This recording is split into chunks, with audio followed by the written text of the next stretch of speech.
What is up, guys? Welcome to our reaction of the Comic-Con panel for New Mutants. We just saw it, and I want to get our reactions real quick. I'm here with the crew. I'm here with Sabrina, RB3, and obviously Mr. Dorian Parks.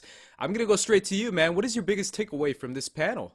My biggest takeaway from this panel is that the New Mutants cast themselves are ready to stop doing a press Yes. tour for a movie that they've been talking about for a year and a half now. They're just ready to get this out into the world in whatever fashion. That's the biggest takeaway I got from this is because some of their comments, like although they like all of them had smiles on their face, all of them were just trying to have a good time with their castmates. You could tell those passive aggressive comments just like I remember one of the cast members specifically said like one of the fans have been putting all the clips and all the trailers together to make their own movie. So you can definitely tell they're a little bit tired and just want this to come out. But overall, I'm glad they're just being optimistic about the fate that they've been dealt. And then we got a little bit of a little bit of the new footage, which looked good. Like it looked good. So all in all, like I enjoyed the footage. I'm just ready for this movie to come out in any form or fashion. That's pretty much my takeaway from this movie or from the panel thus far. Yeah, Sabrina, you and I are big Stephen King fans, and that's kind of the vibe I got from the trailer, or at least the footage that they showed, and a lot of the description of the movie. And if you guys are familiar with the comics, there's a Native American theme to it, which is also very Stephen King. But what'd you feel about that? Yeah, it's cool because through Boone's filmography, we've actually seen references to Stephen King. So in Stuck in Love, that's a huge point of the plot with one of the characters. And so also he directed The Stand, and that's coming out, and that's based off a Stephen King novel. So he has this Stephen King influence. Definitely it's heavy-handed, and we could tell by the way they've talked about everything. And yeah, I echo a lot of what Dorian said. I really enjoyed the panel. They just want this to be out. I know the fans want this to be out. We want this to be out. So I'm just looking forward to everything that they have going in the future. But I did really enjoy it, and that clip that they showed was really, really well done, well directed, and it just makes me more anticipated for this movie, if that can even be the case, because it's been a long time coming. Yeah, RB3, what are your thoughts on this new footage that they showed? Well, yeah, I mean, for me, it's like really exciting. I think, like you said, it carries over that Stephen King vibe, that horror vibe. It looks genuine, it looks authentic. I love them cluing in. Well, a lot of this, story is based off the Demon Bear saga that they talked a lot about during the panel. The comic book storyline that the New Mutants kind of became like the formative definition of the New Mutants storyline. So I like that they have the artist there. He talked about how much of his art was translated directly on screen. So it really like excites me on that level. And yeah, and the footage just looked like it was more of it. It looked very different. It looked very original. And around the time that this movie was being made was around the time that Logan was coming out, around the time that Deadpool was coming out. So it was around the time that like Fox was really looking to like experiment with their superhero movies and their X-Men properties. And it looked like this was just another piece of their property that they were looking to experiment with. But unfortunately, like it's like so far removed, it kind of seems a little out of place. So Yeah, and obviously this is very much, I keep saying Stephen King, but that's very much the inspiration behind it because it has that supernatural effect of this otherworldly actual demon bear coming and terrorizing these young people who are already facing the horrors of their mutant powers, which is something that the New Mutants comics talks about quite a bit. But let's talk about this cast. Obviously, Sabrina and Dorian, you guys pointed out that they were super excited to be there, but at the same time, they've aged quite a bit since this came out. Bro, yeah, this press tour, this whole press tour is like when they do clips of during the panel they would do clips of them talking about their character, and I'm like, hold on, they look like they've grown up so much. It's been like 4 years since they've shot that. It's like a whole different other like they've had experience and like life-changing experiences since that like they shot that film. So it's so crazy to see like them just having to do a press tour after press tour as they age, but then nobody has seen the movie. Like they had to do this whole panel and talk about a movie that absolutely no one has seen besides them and Josh Boone. So my heart goes out for them. It's just what can you do? Like they had to do like different type of press for different outlets. What are you going to say to them? Oh man, I'm just excited. We're going to get the same like thing. I'm just excited about it. I can't wait for this to come out. I'm just like, bro, Disney Plus. I know there's like some contract disputes or something because I think Josh Boone said that it would have to go to HBO first if they like do decide to stream or something like that. But I just hope they can work something out because there's no, especially we talked about it off camera, especially if they're pulling Mulan indefinitely off of the list. They're pulling all the Star Wars movies, delaying those. They're delaying all these other movies, these bigger movies that are like flagships for these studios. So it would make sense for it wouldn't make sense for them to not either delay it or put it on a streaming service, because I'm not saying New Mutants is like not like up there with Star Wars or something, but it's just like more people are familiar with those franchises, and you have to attach the X-Men brand to it first to get the general audience. So I would just think it would make more sense to put it on a streaming service at this point, because I personally was already not going to risk going to a theater for like Tenet or something. Like, even if they did decide to release it in theaters, I would not want to even risk that, like what's going on. So if I'm not going to see like a Tenet or something like that, go ahead and put this smaller movie, this lower budget movie, even though the graphics look amazing, go ahead and put it on a streaming service. Yeah, that's my thing. Obviously, we can talk about it now. So this movie is apparently still slated for August 28th, which is obviously probably not going to be the case considering that Tenet already moved indefinitely. You mentioned Mulan. I feel like now we're facing a reckoning in the movie industry where people are starting to realize movies that are coming out this year might not come out at all, and that includes movies that are coming out in November, December, Dune, Bond, Black Widow. All these movies that are slated might not see the light of day this year. So I feel like when it comes to contract disputes, when it comes to all this rights issues, I do feel like there is a way around it, especially if you're a corporation like Disney that owns pretty much the entire industry. So I feel like if they really wanted to, they have to face the music and start to realize, do we want to see this movie at all? If the answer is yes, then they're gonna have to say, we have Hulu, we have Disney Plus. I think that's the best decision. I'm gonna toss it to you, Sabrina, but I feel like that's the way to go now. It really is. I feel like that's probably the smartest move, but it's such an unfortunate end to this film and what it's kind of dealt with for the past few years. Because obviously, when you make something, the goal is to put it in a theater, especially a film like this with the visuals, with the sound design. We can tell just from the first, like that look we got and all the trailers leading up to this point, that they've worked so hard on this for so long. So it is kind of disappointing the way, like, that's just the circumstances that we have with our world today. But yeah, going off of what Dorian said, when the host asked Anya Taylor-Joy about playing like badass women, and he talked about Thoroughbreds and Emma, and she's like, actually, I filmed this before all of that. This was the first time I was kind of that like strong female character.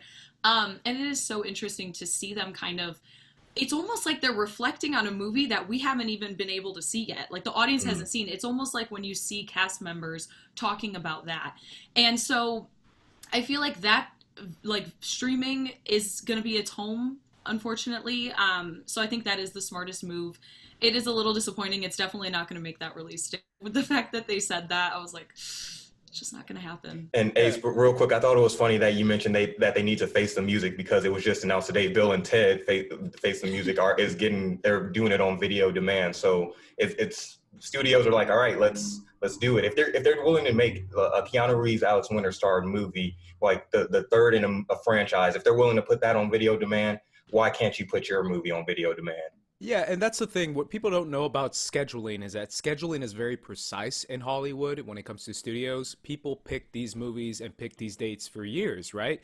So now it's going to run into other dates that you had planned out for the following year and then the following year. And what that does is it cancels productions that you had planned out.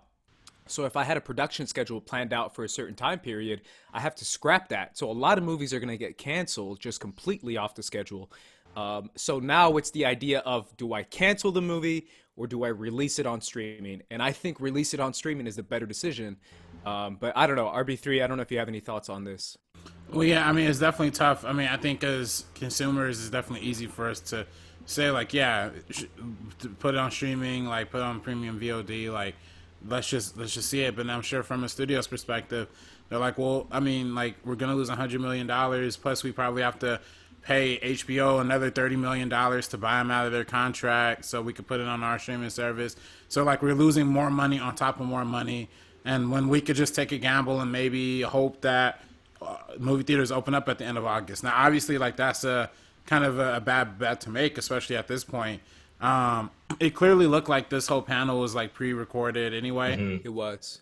So it definitely looks like they had the August 23rd, August 28th thing locked down before news of stuff like Bill and Ted and Tenet probably came out. But I don't know. I do think they're gonna still try and push for a theatrical release for as long as they can. I mean, October will probably be an ideal date, if anything, because that's like Halloween time. But Halloween. again, I don't know if theaters will be open by October. We don't know. I thought they would have been open by July, honestly. But Bro, yeah, the way people, this is just a PSA real quick. I hate seeing people, especially social media influencers with big platforms, go to parties and stuff like that. Like, I feel like if people would just follow the guidelines since the beginning, we might have been able to see Tenet at the end of August. But people, like California's COVID just keeps rising and rising, and people are just not following them and thinking this is a joke when it's an actual serious thing. Like, it just frustrates me. So I don't know, man. It's ridiculous. Like, Yeah, I feel like now again, I'll say what I said already, but what people are realizing now is that this resurgence of COVID is changing the movie industry beyond what I even thought it would have been, which is I predicted doom, right? I predicted complete shutdown of all movie theaters for a while, but now this is reaching the end of the year,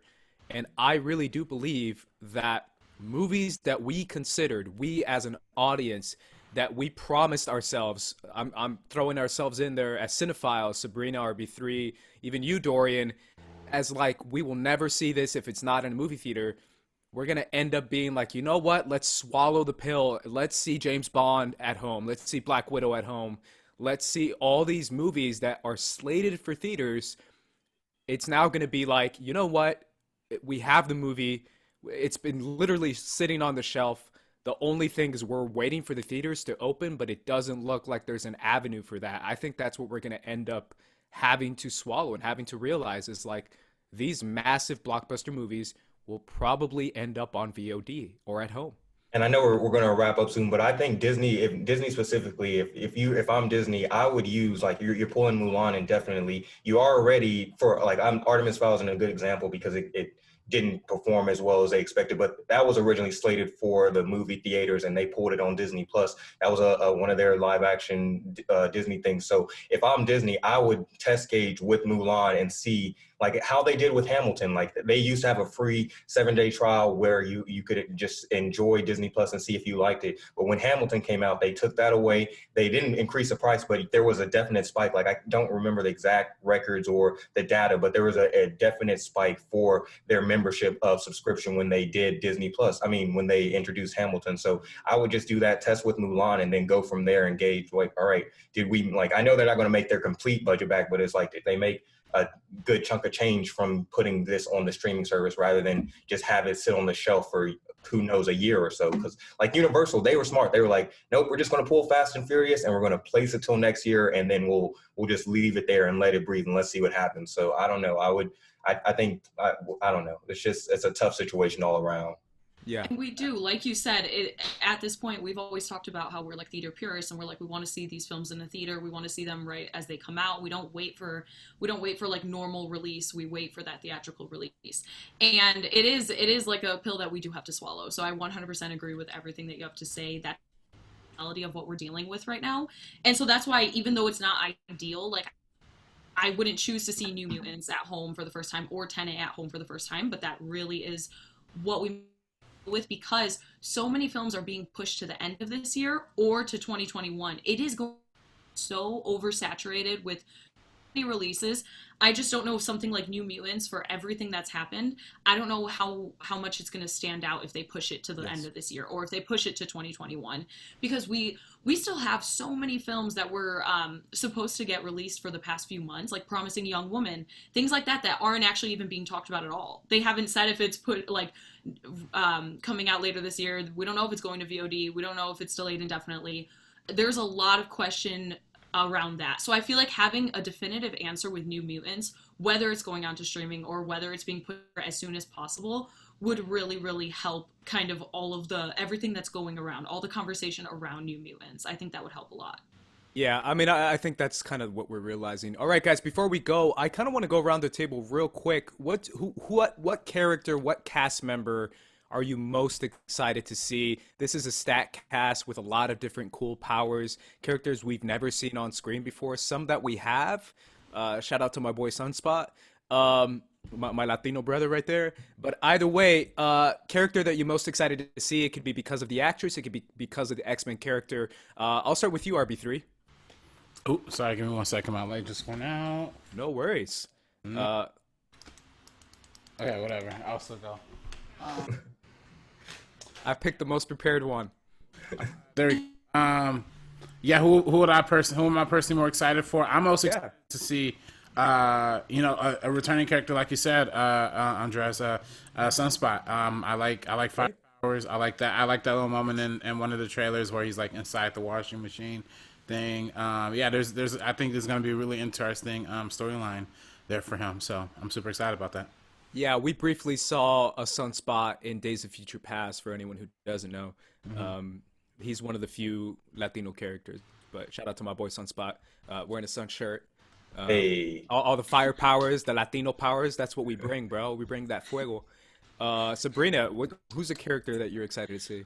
I love Anya Taylor-Joy and everything, so her as Magic, I'm definitely really excited to see her do that. And hearing her talk during the panel, like all of the cast members are holding themselves with such like grace and poise and like optimism, like Dorian said. So I'm really excited for her and everything she ever does. And then also Charlie Heaton. That's somebody.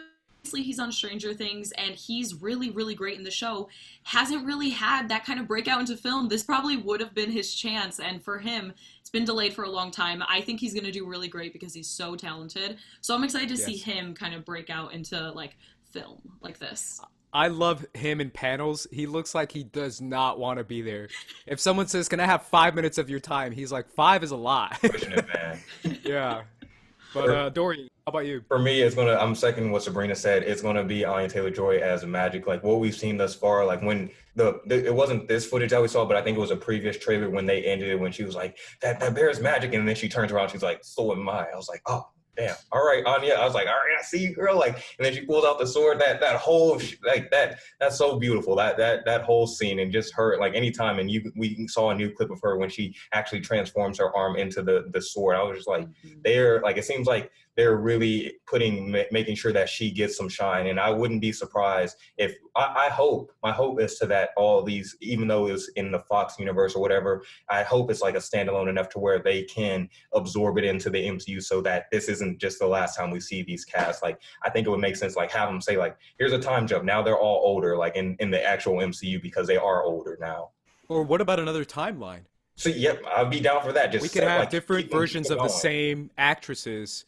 So it's Magic, but it's a different backstory of Magic. It's the same cast but different timeline. Just MCU it, just have them like it doesn't have to be like associated with the Fox stuff, but I'd be down. Different timeline, keep them with the same cast because, like I said, my heart breaks for them. They've done PR tour for 4 years, nobody's seen it, so I think they should at least be able to continue into these roles as they grow into their careers. Yeah, I'll echo all of you guys with Anya Taylor-Joy. Colossus is one of my favorite all-time X-Men. I'm a sucker for Russian characters. Don't ask me why. Shout out to Russia. Shout out to devs. Go Russia. And like sassy Russian characters like Magic, who in the comics is like this, they're like, I come from Russia and I do my thing. Like she's just sassy. I love that, and I think she's going to kill that role. So I really do hope we see more of her. Alrighty, guys, where can everyone find you? Sabrina, we'll start with you. Yeah, Twitter and Instagram at SabrinaXMonica and Sabrina on Film. RB3. You can find me Twitter and Instagram at Director RB3. And Dorian Parks. Find me on Twitter at Dorian Parks and Rec, because Parks and Rec is better than The Office, and you can find me on Instagram at Dorian Parks. Alrighty, guys, I'm at Squad Leader Ace. Make sure you guys follow Geeks of Color as well on Twitter and Instagram. The Geeks of Color website, you can catch up with all the news for Comic-Con coverage that we have there. Social media, you're going to find our thoughts on that as well, so make sure you guys tune into that. For the Geeks of Color crew, I'm Andres. That was Sabrina, RB3, and Dorian, and we're peacing out. Peace out. Bro, wait, no, you didn't even plug the first cut, and you guys have the first cut. A squad over here, the first cut. Make sure to go subscribe to their channel as well. They're about to hit 3K, so make sure to go tune into them. There you go. First cut. There you go. Follow us there, guys. Alrighty, guys. We're peacing out. Peace.